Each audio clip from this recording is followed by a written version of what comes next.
वो घोंसले में ही है। ये सब क्या हो गया कालू? हमारा बच्चा इस दुनिया में आने से पहले ही मर गया। मैंने आपसे कितनी बार कहा कि घोंसला मजबूत कर ले, लेकिन आपने मेरी एक न सुनी। हाँ, मैं मानती हूँ दूसरों की मदद करनी अच्छी बात है, लेकिन अपनी जिम्मेदारी को भूलना ये कोई अच्छी बात तो नहीं। आज आपकी वजह से हमारा बच्चा खो दिया। मैं आपको कभी माफ नहीं करूंगी कालू जी। रामपुर के जंगल में बारिश का मौसम करीब आ रहा था। कालू कौवा और टुनटुनी चिड़िया बहुत खुश थे क्योंकि इस बार उनके घोंसले में एक नन्हा मेहमान आने वाला था जिसका वो कई सालों से इंतजार कर रहे थे। उनका सपना जल्द ही पूरा होने वाला था। एक दिन टुनटुनी चिड़िया अपने पति कालू कौवे से कहती है, सुनिए कालू जी, आप नहीं जानते मैं कितनी खुश हूँ। हमारा बच्चा इस दुनिया में आने वाला है जिसका हम कितनी बेसब्री से इंतजार कर रहे थे। बस वो पल कुछ ही दिन दूर है जब हमारे पास हमारा बच्चा होगा। मैं उसे खूब ऊंचा उड़ना सिखाऊंगी ताकि वो दूर जाकर अपना खाना खोज सके। उसकी ये सब बातें सुनकर कालू कौवा भी बहुत खुश होता है। हाँ टुनटुनी चिड़िया, तुम जैसा चाहो वैसा करना। तुम जानती हो मैंने भी सोचा है, इस बार मैं ऐसा घोंसला बनाऊंगा जो बारिश के हर कतरे को रुकेगा और हमारा बच्चा भी महफूज रहेगा। तुम परेशान मत हो, सब अच्छा होगा। तुम बस अपना ख्याल रखो और किसी चीज की फिक्र ना करो, मैं सब संभाल लूंगा। अपने पति कालू कौवे के मुंह से ये सब बातें सुनकर टुनटुनी चिड़िया बहुत खुश हो जाती है। हाँ कालू जी, तुम्हारी मेहनत और मोहब्बत पर मुझे हमेशा से फक्र था। मुझे यकीन है कि तुम सब ठीक कर लोगे और हमारे बच्चे का बहुत ख्याल रखोगे। ऐसे ही कुछ दिन बीत जाते हैं। कालू कौवा घोंसला बनाने में दिन रात मेहनत करता है। वो मजबूत लकड़ियों घास भी जमा कर लेता है। उसने घर का एक ढांचा तैयार कर लिया था। एक दिन घोंसला बनाते हुए वो देखता है कि एक परिंदा जख्मी हालत में पड़ा है। जब वो पास जाकर देखता है तो वो भूरा चिड़ा था जो कि कालू कौवे का बहुत पुराना दोस्त था। बेचारा किसी हादसे का शिकार हो गया था। कालू कौवा भूरे चिड़े की मदद के लिए दौड़ पड़ा। भूरे भूरे उठो, आंखें खोलो, तुम फिक्र न करो, मैं तुम्हारे लिए कुछ खाने का इंतजाम करता हूँ, तुम जल्दी ठीक हो जाओगे। ये कहकर कालू कौवा भूरे चिड़े को अपने घर ले आता है। अरे कालू जी, ये कौन है? आप किसे घर में ले आए हो? हम तो इसे जानते भी नहीं है। ये तो हमारे लिए बहुत अनजान है। इस तरह किसी अनजान पक्षी को घर लाना ठीक नहीं है, जबकि आप जानते भी हैं हमारे घर में अंडा है और आप इसकी हालत तो देखो। लगता है किसी ने इस पर हमला किया हो। अरे टुनटुनी, मेरी बात तो सुनो, ये कोई अनजान पक्षी नहीं है, बल्कि ये मेरा पुराना दोस्त भूरा चिड़ा है। लगता है इस पर किसी शिकारी चील ने हमला किया है। जरा तुम मुझे खाना दो, मैं इसे खिलाता हूँ।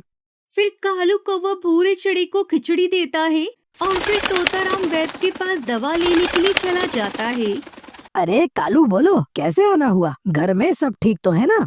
तोताराम, अरे तोताराम वैद्य, मेरे दोस्त को बहुत चोट लगी है, जल्दी से उसके लिए दवा दे दो। ठीक है कालू भैया, ये लो दवा, सुबह शाम उसके परों पर लगाना, वो जल्द ही ठीक हो जाएगा। तुम ज्यादा फिक्र ना करो। ठीक है तोताराम वैद्य जी, आपका बहुत बहुत धन्यवाद। फिर कालू कौवा वैद्य को पैसे देकर दवा लेकर भूरे चिड़े के पास आ जाता है। कालू कौवा जल्दी से आकर भूरे की दवा दारू करता है और उसके पंखों पर दवा लगाता है। कालू कौवे ने अपनी सारी मेहनत और पैसे भूरे चिड़े को बचाने में लगा दिए थे। कालू जी, बारिश के दिन नजदीक आ गए हैं। अभी हमारा घोंसला पूरी तरह से मुकम्मल नहीं हुआ है। अब तो आपके दोस्त भी पहले से बेहतर है। अगर आप बुरा ना माने तो पहले आप अपना घोंसला मजबूत कर ले। हाँ टुनटुनी, कर लूंगा, अभी बहुत समय है। पहले मैं भूरा चिड़ा की मदद कर दूं उसका घर बनाने में, फिर अपना घर मजबूत कर लूंगा। लेकिन कालू कौवा उसकी बातों को नजरअंदाज कर देता है। वो दिन भर खुराक तलाश करता था और भूरे और टुनटुनी चिड़िया को खिलाता था, लेकिन इतनी मेहनत और कम समय की वजह से वो अपने घोंसले को मजबूत करने के लिए समय ही नहीं निकाल सका। एक दिन बारिश शुरू हो गई और टुनटुनी चिड़िया का समय भी करीब ही था। कालू कौवे ने भूरे चिड़े के लिए एक छोटा सा घोंसला बना दिया था, लेकिन वो अपने घोंसले को मजबूत ना कर सका। तेज बारिश और हवाओं ने घोंसले को तबाह कर दिया। कालू, अरे कालू कालू बचाओ बचाओ जल्दी से, नहीं तो मैं मर जाऊंगी। किसी तरह कालू कौवा टुनटुनी चिड़िया को लेकर घर से बाहर आता है। जैसे ही वो बाहर आते हैं उनका घोंसला नीचे गिर जाता है। बेचारा बच्चा घोंसले में ही था।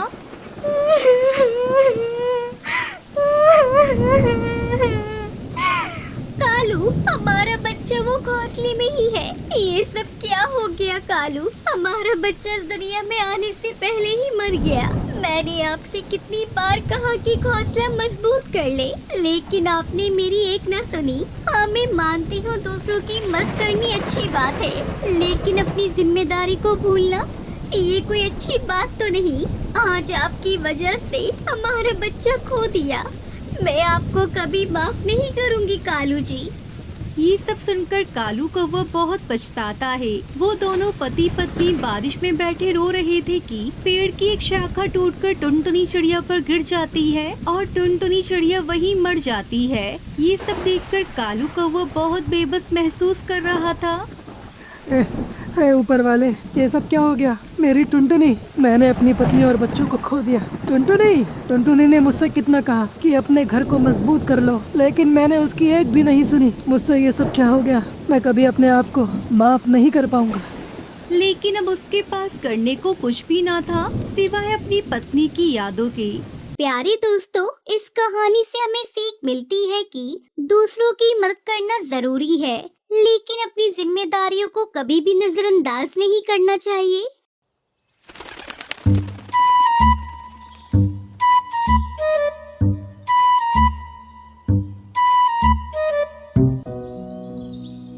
कश्मीर में टुनटुनी चिड़िया अपनी सास पति और 2 बेटियों के साथ रहती थी। टुनटुनी का पति मिठाई की दुकान चलाता था। उसकी दुकान पर तरह तरह की मिठाइयाँ बिकती थी, जिसे बड़ी मेहनत से टुनटुनी बनाया करती थी। टुनटुनी की बहन पिंकी एक दिन अपने पति के साथ उसके घर आती है। अरे दीदी, धन्यवाद जो आप मेरे घर आई। पूरे 2 साल बाद मैं आपसे मिल रही हूँ। आप तो पहले से भी ज्यादा खूबसूरत लग रही हैं। मैं खूबसूरत हूँ।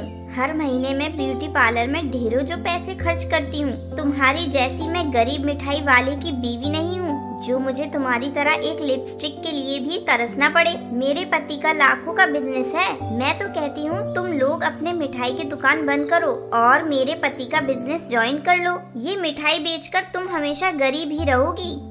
तब तक आप लोग कमेंट में बताएं 123 + 123 कितने होते हैं।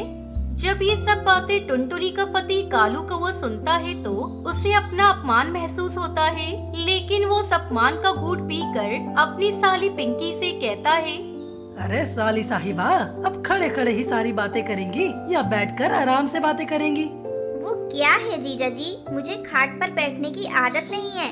मुझे तो नरम नरम गद्दे पर बैठने की आदत है। कभी मेरे घर आइएगा, उस गद्दे पर बैठकर आपको स्वर्ग जैसा आनंद आएगा। साली जी जरूर आएंगे। चलो आप दोनों बहनें बातें करें, मैं दुकान पर जा रहा हूँ। वैसे टुनटुनी, मुझे तो तेरे घर आने का मन ही नहीं था, पर मेरे पति ने कल ही नई गाड़ी खरीदी है तो तुझसे मिलने चली आई, वरना मेरा बस में धक्के खाने का कोई इरादा नहीं। पापा ने तेरी शादी इस मिठाई वाले से करके तुझे गरीबी के दलदल में धकेल दिया है। अगर तुझे मिठाई बनाने और बेचने से फुर्सत मिले तो कभी मेरे घर आना। अच्छा, अब मैं चलती हूँ। इतना कहकर पिंकी अपने पति के साथ वहाँ से चली जाती है।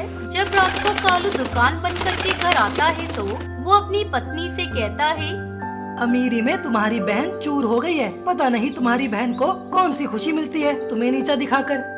अगर मेरी बहन को मुझे नीचे दिखाकर खुशी मिलती है तो खुश हो लेने दीजिए। उसे क्या पता मैं आपके साथ कितनी खुश हूँ। क्या करूं? मैं भी तुम्हें सारी सुख सुविधाएं देना चाहता हूं, पर मेरे पास इतने पैसे नहीं कि मैं अपनी मिठाई की दुकान को और बड़ा कर सकूं। इस तरह कुछ दिन बीत जाते हैं। एक दिन टुनटुनी बाजार से मैदा खरीद कर लाती है और उससे गुलाब जामुन बनाती है। सुनो जी, आज मैंने स्वादिष्ट गुलाब जामुन भी बनाए हैं, वो भी शुद्ध देसी घी में। और मिठाइयों के साथ आज से हम गुलाब जामुन भी बेचेंगे। ठंड के मौसम में सभी गुलाब जामुन बहुत पसंद करते हैं। कालू कौवा रोज की तरह अपनी दुकान खोलता है, लेकिन आज उसके गुलाब जामुन एक ही घंटे में पूरे बिक जाते हैं और ग्राहकों की भीड़ लगी रहती है। आज तो गजब हो गया। तुम्हारा बनाया हुआ गुलाब जामुन ग्राहकों को इतना पसंद आ रहा है कि सभी को बस गुलाब जामुन ही चाहिए। मैं बाजार से और मैदा खरीद कर लाता हूँ। तुम अभी से गुलाब जामुन बनाना शुरू कर दो। धीरे धीरे टुनटुनी के गुलाब जामुन की डिमांड इतनी बढ़ जाती है कि कुछ ही दिनों में उनके पास वो सब कुछ आ जाता है जिसकी उन लोगों ने कल्पना भी नहीं की थी। कालू की छोटी सी मिठाई की दुकान अब बहुत बड़ी हो जाती है। एक दिन टुनटुनी अपने पति से कहती है, सुनो जी, अब हमारे पास पैसों की कोई कमी नहीं है। अपनी दोनों बेटियों को किसी अच्छे स्कूल में डाल दो। हाँ टुनटुनी, तुम सही कह रही हो। अगले दिन ही कालू को वो अपनी दोनों बेटियों का एडमिशन शहर के एक अच्छे स्कूल में करवा देता है। इस तरह गुलाब जामुन बेचकर टुनटुनी अपने परिवार के साथ खुशी खुशी रहने लगती है।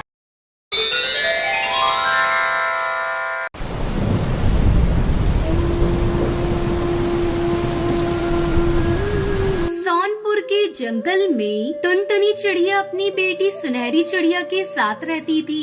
उसका घर कई जगह से टूट गया था। एक दिन सुनहरी अपनी माँ से कहती है, मम्मा बारिश आने से पहले अपने घर की मरम्मत करनी होगी। देखो ना, अपना घर कई जगह से टूट गया है। हाँ बेटा, मैं भी देख रही हूँ अपना घर टूट चुका है, लेकिन क्या करूँ, काम के चलते समय ही नहीं मिलता। कल हम दोनों जंगल चलेंगे और मजबूत लकड़ियाँ लेकर आएंगे, फिर अपने घोंसले को मजबूत बनाएंगे। तब तक आप लोग कमेंट पे बताएं 58 + 23 कितने होते हैं। अगले दिन दोनों माँ बेटी जंगल जाती हैं। तभी टुनटुनी चिड़िया कहती है, बेटा तू सूखी लकड़ियाँ तलाश कर, मैं सूखी घास लेकर आती हूँ। टुनटुनी चिड़िया घास लेने चली जाती है और सुनहरी चिड़िया सूखी लकड़ियों को ढूंढने लगती है। अचानक उसे एक पेड़ के नीचे लकड़ी का ढेर मिलता है। वो बहुत खुश होती है और अपनी माँ को आवाज लगाती है, मम्मा, अरे ओ मम्मा, जल्दी इधर आओ। ये देखो, यहाँ बहुत सारी लकड़ियाँ पड़ी हुई हैं। बेटी की आवाज सुनकर टुनटुनी चिड़िया वहाँ आती है। अरे ये लकड़ियाँ तो बहुत मजबूत है सुनहरी, इससे हमारा घर बहुत ही मजबूत बनेगा। चलो उस लकड़ी को और घास को लेकर चलते हैं। फिर दोनों माँ बेटी सारी लकड़ियाँ लेकर घर आ जाती हैं और घर बनाने में लग जाती हैं। उधर जंगल में कड़कनाथ सेठ और उसकी पत्नी लकड़ियों को ढूंढने लगते हैं। अरे ओ सुंदरी, किस पक्षी में इतनी हिम्मत आ गई जिसने कड़कनाथ सेठ की लकड़ियाँ चुरा ली? ये आप क्या कह रहे हो जी? इतनी मेहनत से हमने लकड़ियाँ इकट्ठा की थी, हम तो लुट गए, बर्बाद हो गए। सुंदरी, तुम बेकार में आंसू बहा रही हो। जिसने भी हमारी लकड़ियाँ चुराई है, हम उससे उसका सुकून छीन लेंगे। चलो चलकर पता लगाते हैं। कड़कनाथ सेठ और सुंदरी कौवी अपनी लकड़ियाँ ढूंढने लगते हैं। थोड़ी दूर जाने पर वो देखते हैं कि टुनटुनी चिड़िया उसकी बेटी सुनहरी एक पेड़ पर उनकी लकड़ियों से घर बना रही थी। ये देखकर कड़कनाथ सेठ आग बबूला हो जाता है और टुनटुनी चिड़िया से कहता है, तुमने मेरी लकड़ियाँ चुराई, जल्दी से मेरी लकड़ियाँ वापस कर दो। ये लकड़ियाँ हमारी हैं, वरना मैं तुम्हारी ऐसी हालत करूँगा तुम्हें अपनी नानी याद आ जाएगी। नानी। सेठ जी, हमें नहीं मालूम था कि ये लकड़ियाँ आपकी हैं। मैंने तो सारी लकड़ियों से अपना घर बना लिया। मैं आपको कल दूसरी लकड़ियाँ लाकर दे दूंगी। तभी सुंदरी गुस्से में टुनटुनी से कहती है, नहीं नहीं टुनटुनी, हमें तो अपनी लकड़ियाँ अभी चाहिए। ए जी, खड़े खड़े क्या देख रहे हो? तोड़ दो इस टुनटुनी का घर। बड़ी आई थी हमारी लकड़ियाँ चुराकर अपना घर बनाने वाली। सुंदरी कौवी की बातें सुनकर कड़कनाथ से टुनटुनी चिड़िया का घर तोड़ने लगता है। बेचारी रोती बिलखती सुनहरी चिड़िया सुंदरी कौवी से कहती है, अंकल जी, हमारा घर मत तोड़ो, हमने बहुत मुश्किल से बनाया है। सुंदरी आंटी, मत तोड़वाओ हमारा घर, अंकल को रोक दो। आप सेठ जी से कहो ना, वो हमारा घर ना तोड़े। खबरदार छोटी चिड़िया, अगर तुमने अपना मुंह खोला तो चोरी करने के जुर्म में तुम दोनों माँ बेटी को हवालात में बंद करा दूंगी। इतना कहकर कड़कनाथ सेठ और सुंदरी अपनी सारी लकड़ियाँ लेकर वहाँ से चले जाते हैं। अब हम कहाँ रहेंगे मम्मा, हम कहाँ जाएंगे? कोई बात नहीं बेटा, हमारे पास लकड़ियाँ नहीं है तो क्या हुआ, मिट्टी तो है। चलो हम लोग गीली मिट्टी से अपना घर बनाते हैं। मिट्टी से बना घर बहुत ही ठंडक देता है, हम उसमें अपनी जिंदगी गुजारेंगे। तो फिक्र मत कर मेरी बच्ची, मैं हूँ ना, मैं सब संभाल लूंगी। सुनहरी चिड़िया अपनी माँ की बातें सुनकर अपने आंसू पोंछ लेती है और उनके साथ मिलकर वो अपना मिट्टी का घर बनाती है। खुद से बनाए हुए मिट्टी के घर को देखकर सुनहरी चिड़िया बहुत खुश होती है और अपनी माँ के साथ मिट्टी के घर में खुशी खुशी रहने लगती है।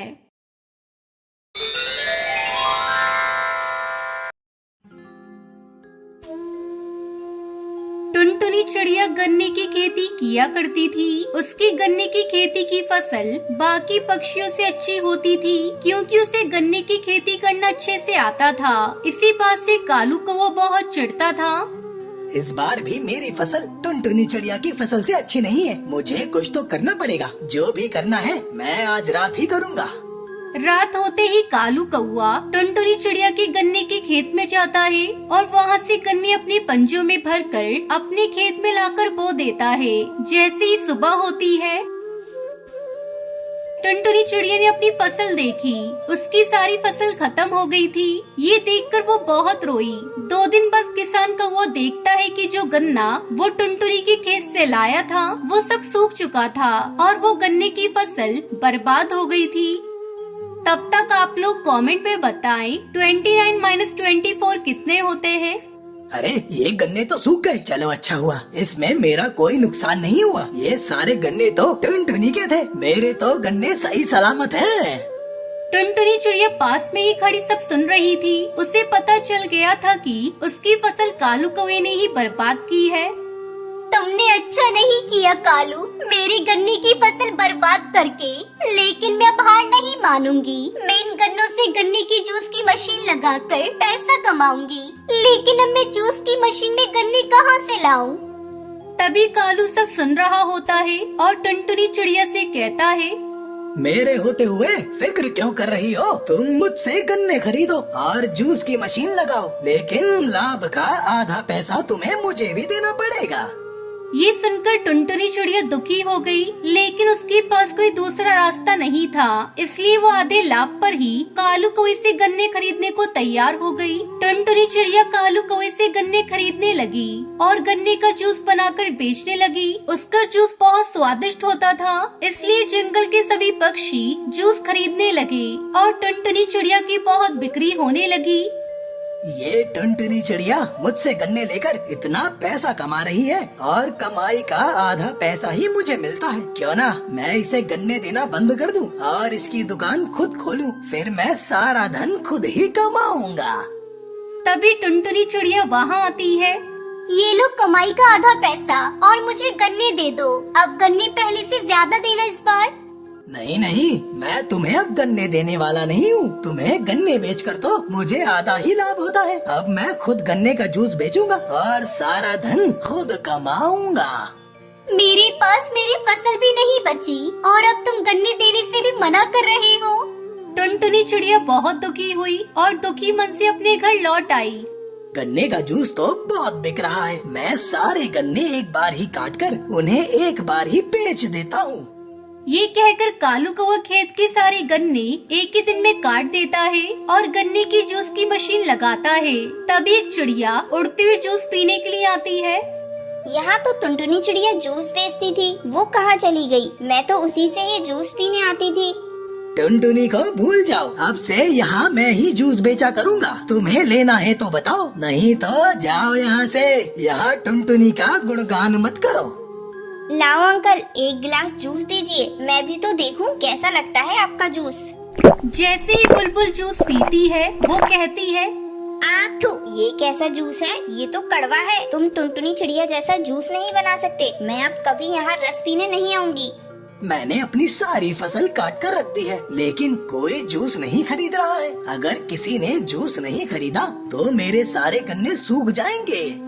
इस तरह किसी को भी कालू कौवे का गन्ने का जूस पसंद नहीं आया और कोई भी उसके गन्ने की दुकान पर जूस पीने नहीं जा रहा था। कालू कौवा बहुत परेशान हो चुका था। वो टुनटुनी चिड़िया के पास मदद मांगने के लिए जाता है। टुनटुनी चिड़िया, मुझे माफ कर दो। मैंने तुम्हें गन्ने देने से मना कर दिया था। मैंने खुद से जूस बेचना चाहा, लेकिन उसे कोई नहीं ले रहा। अब तुम मेरे गन्नों का जूस बनाकर बेच सकती हो। मैं तुमसे आधा लाभ भी नहीं लूंगा। तुम परेशान मत हो, मैं तुम्हारे साथ चलती हूँ। इस तरह टुनटुनी चिड़िया को कालू कौवे पर दया आ गई और वो फिर से गन्ने का जूस बनाने लगी और फिर से खुशी खुशी पक्षी टुनटुनी चिड़िया के गन्ने का जूस पीने के लिए आने लगते हैं।